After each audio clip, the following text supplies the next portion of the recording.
ibitego 2-1 ku munota wa nyuma Craven Cottage, igitego cya Pedro Neto nicyo cyahaye insizi ikipe ya Chelsea yagowe cyane ko ikipe ya Fulham yari yatsinze umukino cyangwa se igitego hakiri kare, biza kurangira ikipe ya Chelsea koze icyo twakwita nka comeback itwara amanota 3 muri uru rugamba nyine rwo gushaka qualification ya Champions League. No mukino watangiye nageza ahantu bageza hano abafana ba Chelsea baririmbira equipe attack bavuga ati ni ibintu muri gukina ntabwo bisobanutse, ni ibintu biraho bisanzwe muri mita ya mbere. Abantu barebye uyu mukino, abafana ba Chelsea bageze ahantu babwira abakinnyi babo kwataka cyangwa se kuva inyuma, kureka gukina imipira gusa bayigarura inyuma, kuko igitego cya Alex Iwobi kiza cyane ku makosa y'abadefenseri basa nk'abamuhaye umwanya wo kuza kureba ukuntu umunyezamu Robert Sanchez ahagaze, umupira akawunyuza amaguru yabo. Craven Cottage iri ikibuga kibagora, no muri match ibanza Fulham yari yabatsindiye mu rugo kwa Chelsea ibitego 2-1. Iyi match yatangiye Fulham iri hejuru, so nge navuga ko ni match kuri Maresca ahora hinduka, sindabona akina umukino we match ku yindi. Nukuva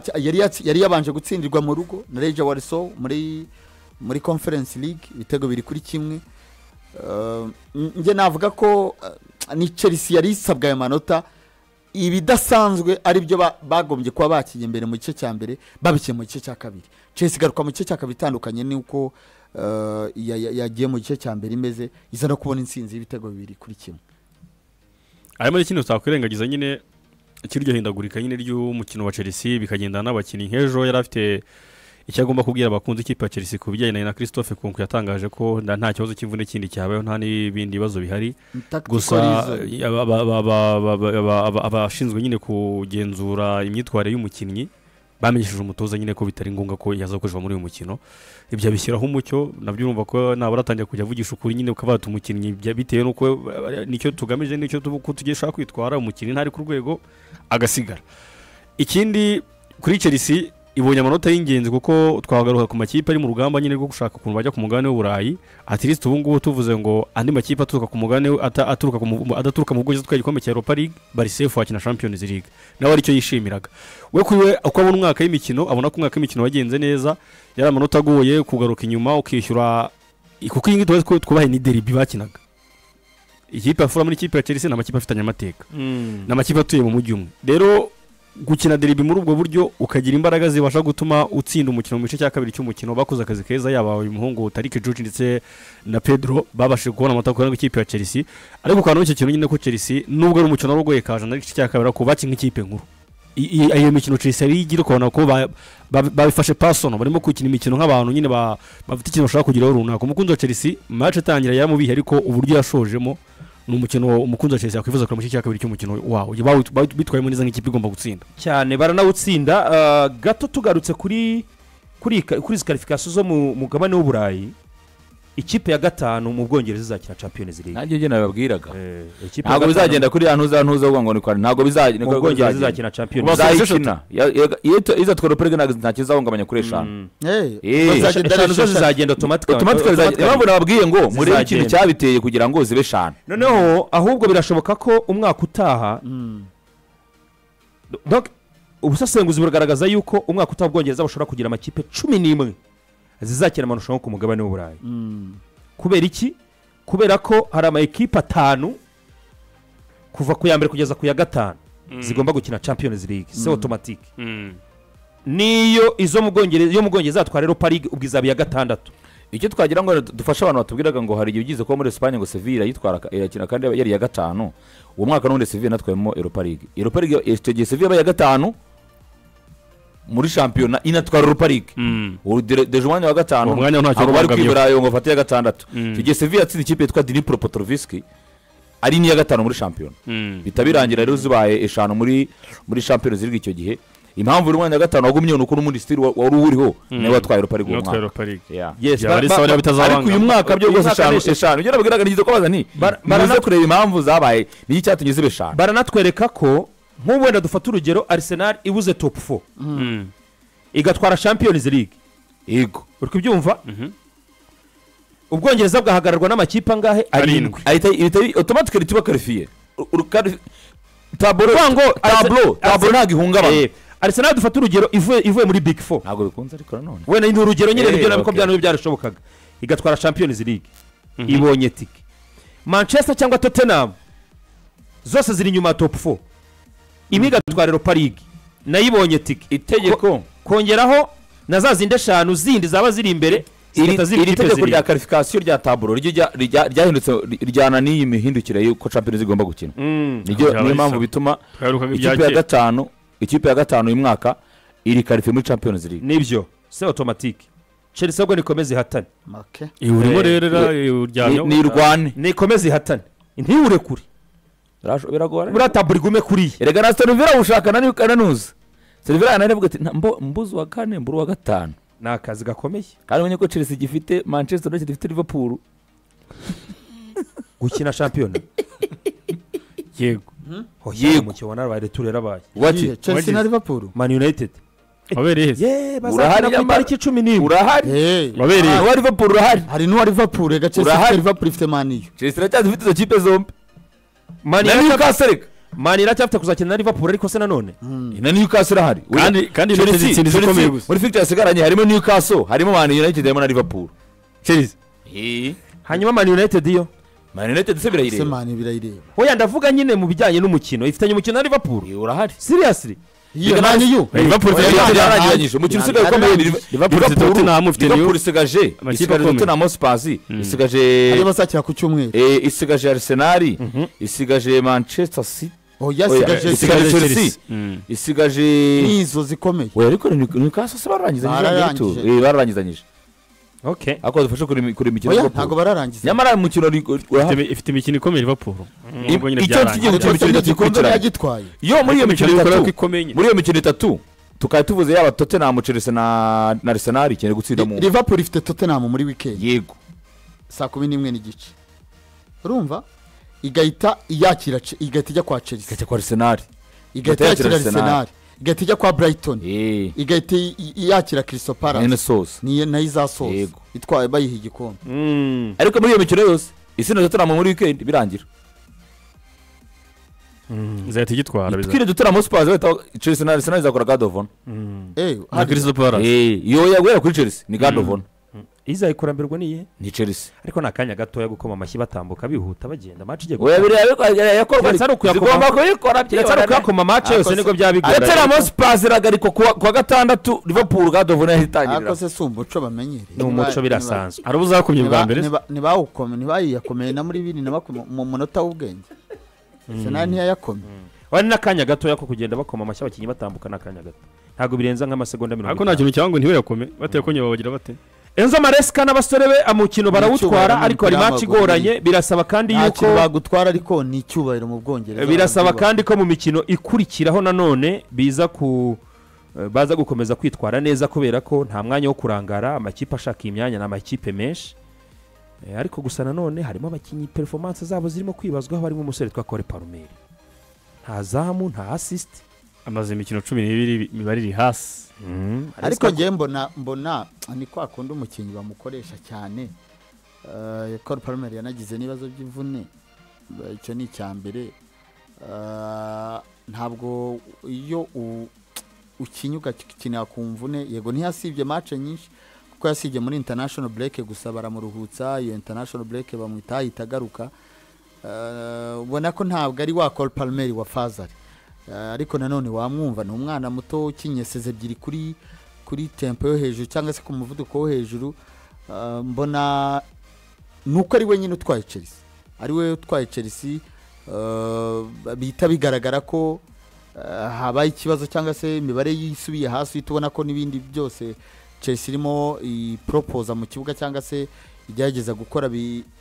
bisaba izindi imbaraga zidasanzwe kera ko ya mibare ya Cole Palmer itari gukora ariko still aracyari umukinnyi mwiza aracyari umukinnyi ukomeye no gusaba gusa Enzo Maresca akakomeza akamujera neza kuko abakinnyi nk'abangaba bakiri bato iyo bakinye cyane ukamukinisha ukagira gute ibintu byose birangira gudutse twabonye Kobe Maino yari umukinnyi kuva yajya mu kibuga mani ntiyamukuraga mu kibuga ariko byaje kurangira ubwe nawe nyuma ya Euro asubiye n'inyuma so mbona kuri Chelsea na Cole Palmer ni inyenyeri ya Chelsea first of all ni inyenyeri ya Chelsea ni n'umusore utwara umukino wa Chelsea nyine nibi tuba turimo tuvuga tuti Chelsea bizayigora iyo twakwa tona ari mu bihe byiza Nicola Jackson ari mu bihe byiza tuvuga ati biragoye ko nayo manota wayakura kuri Chelsea yeah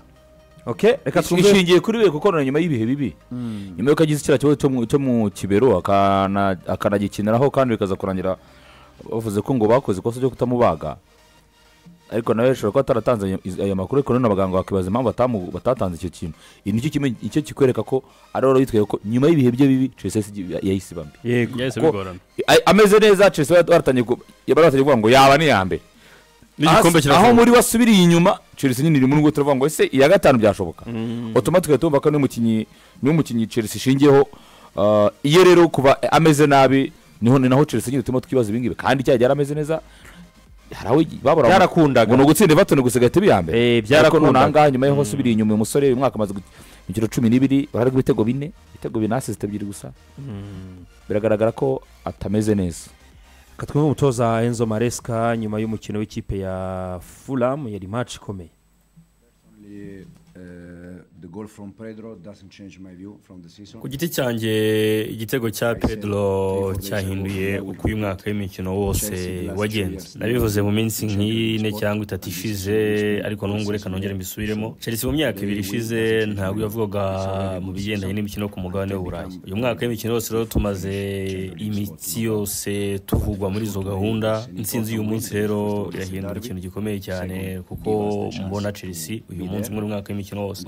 twamaze kugira umwaka w'imikino mwiza uko umuntu yavuga kose yanatekereza ko bizanagenda neza mu minsi iri imbere turangiza uyu mwaka w'imikino tukiri mu makipe ajya ku mugabane w'Uburayi tugarutse ku mukino n'umukino w'ingenzi cyane kubona aya manota dutsinze derby ariko tunatsinda n'umukino w'ingenzi binaduha n'amahirwe yo gukomeza ko amakipe yazitabira Champions League n'umukino twagomba gutsinda uko byagenda kose twabanjwe igitego n'amvu twanagoye n'umukino cyane kugeza mu minota nk'iri ari igice cya kabiri cyatubereye cyiza cyane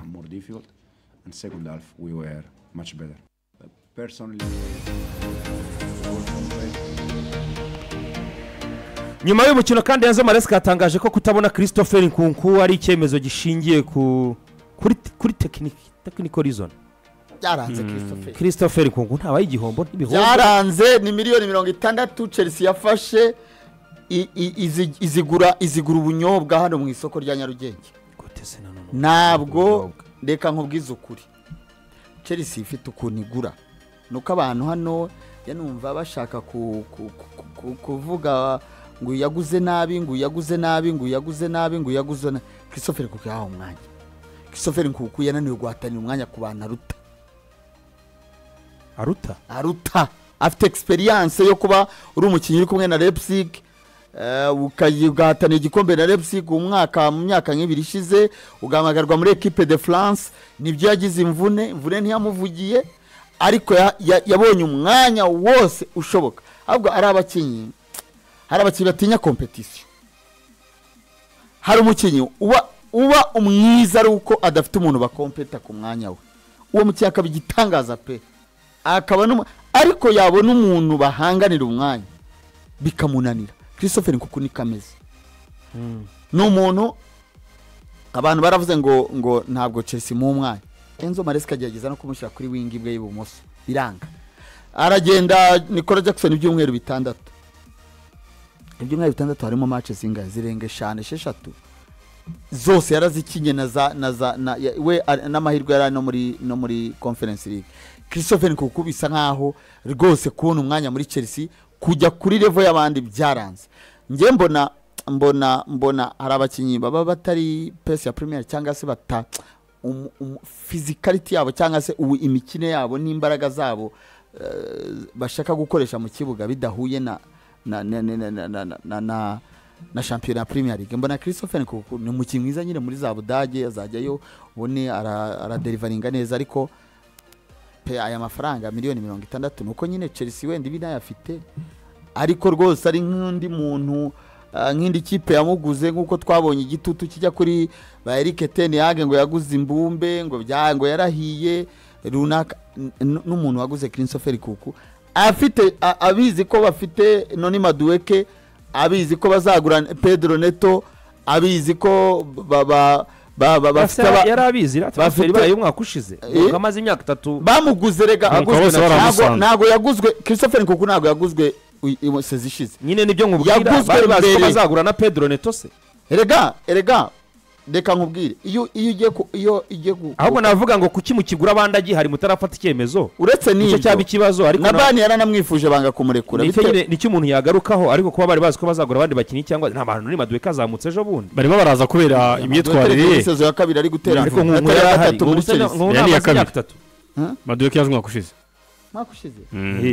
Madueke yisezo ya kabiri oya ini sezo ya gatatu oya ni ya kabiri kuri Noni Madueke yasezo babaye ya 12 Madueke yari yaraje oya Koshwa mayoze konyikura yaza ni promotion n'abakore Parma sinamwogeje se Madueke ntiyajyagamo nkamwogeza rwose nyine Madueke n'umwaka gatatu muri Chelsea Noni Madueke n'umwaka gatatu yaje ari mu kwezi kwa mbere akina amezi 6 muri Chelsea igihe yabaga iya 10 na kabiri Madueke yaje ari mu kwa mbere n'ubundi yaje ari mu kwa ave muri PSV Eindhoven yaje mu kwezi kwa mbere byashoboka yaje mu kwezi kwa mbere voilà kuko Madueke yinjiranye n'abangaba uyu munya Argentine Enzo yaje mu kwa mbere baje ari mu kwa mbere Enzo nawe yaje ari mu kwa mbere gusubira 20 kije cyaba Madueke nawe yitwaga ba Datro Fofana ngira ngo Datro Fofana baje mu kwezi bari bakuye muri Norvège baje mu kwezi kwa mbere bari abakinyi benshi ahubwo nyuma yaho nibo bakore Parma binjiye kuko Parma yaje iminsi ya kabiri Parma yaje muri Parma yaje sezo inabura mu iminsi mike gitangira umwaka ushize nigo Parma yinjiye ariko Madueke yaje mu kwezi kwa mbere byari ikintu kimwe nshimira ahubwo Enzo Maresca atangiye kutwereka ko academy ngo iyi ni sezo ya kabiri n'igice ya Madueke bya bindi Chelsea yari isanzweho wari umuco wa Roman Abramovich wo kugira abakinyi beza bavuye muri academy ya Chelsea buriya mu Bwongereza nyuma yo kageze Roman Abramovich yari equipe itunga umwe mu bakinyi beza muri Premier League bakozwe na equipe ya Chelsea abadikira na isi abandi bose tubona n'abakinyi ba Chelsea ariko kubera ko nyine babaga academy ya produce abakinyi benshi bakabarekura uyu munsi sinekereza ko Chelsea ari gushaka umukinyi muri academy yayo iri wabakina nk'ibyo Christopher Nkunku ndabonye umwana witwa Tareke George twahoze tuvuga na Fuad bwa mbere azamo tumubona bamusimba tuvuga ati ni Bukayo Saka hanaho utwarada aranakina reba nk'uyu mwana w'umudefenseri barimo bazamura witwa Achempong umwanya uri gwato sini iyo ufata umwanya ukavuga ati dufite Achempong azakina uruhande mbona rimwe na rimwe hari abayobozi araba nuko za Chelsea ziba zifite direction y'umupira abana baherwe batodi ikiri igifite imbaraga igitegeko cyangwa se kiyoborwa n'aba bayobozi babo cyangwa se aba owner babo ariko Chelsea ni imwe mu ma equipe mu gihugu cy'Ubwongereza no ku mugane w'Uburayi iproduce abakinyi beza cyo ni cyambere icya kabiri noneho yanatangaga n'umwanya byibuze muri fast team rero kubona gutakaza Christopher Nkunku mbona ngewe na amafaranga yahombye mbona banabona ba Christopher Nkunku muri academy yabo okay oye nundi bamubonye Tarek undi mukino kuva bamubonye warubuze cya academy cyo Ema yagafata umuvandimwe ka 2011 k'abasore bari muri academy ya Chelsea bose ngo guperforming ku rwego rwo hejuru havuyemo umwe undi mukino wambaye ibitukura hepfo gusa no mukino wahuje ikipe ya Mason Mount wenda nawe ariko ndavuga nona wenda nona ariko nawe yatwaye champions navuze ngo bari guperforminga neza none ariko azira imvune reka tujye ku mukino wa Arsenal ndetse n'ikipe ya Ipswich Town kandi performinga neza no mukino warangiye ari